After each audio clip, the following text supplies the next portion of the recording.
عملیات اور دعا میں ایک بڑا فرق۔ حکیم الامت حضرت تھانوی رحمہ اللہ فرماتے ہیں، بہت سے لوگ اپنے مقاصد میں کامیابی کے لیے یا دفع امراض اور مصائب کے سلسلہ میں تعویذ گنڈے وغیرہ کی تو بڑی قدر کرتے ہیں، اس کے لیے کوششیں بھی کرتے ہیں، مگر جو اصل تدبیر ہے یعنی اللہ تعالیٰ کی طرف توجہ کرنا، ان سے دعائیں مانگنا وغیرہ، اس میں غفلت برتتے ہیں۔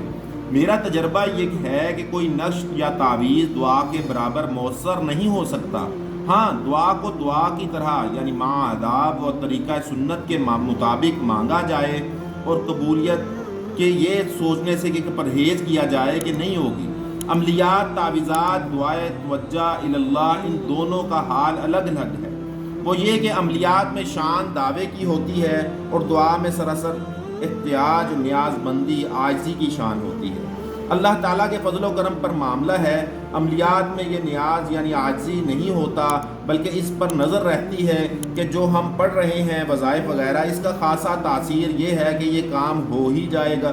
یہ کتنا بڑا فرق ہے دعا اور عملیات میں، اس بات کو ہمیں سمجھنا چاہیے اور دعا پر زور رکھنا چاہیے، اللہ سے تعلق قائم کرنا چاہیے۔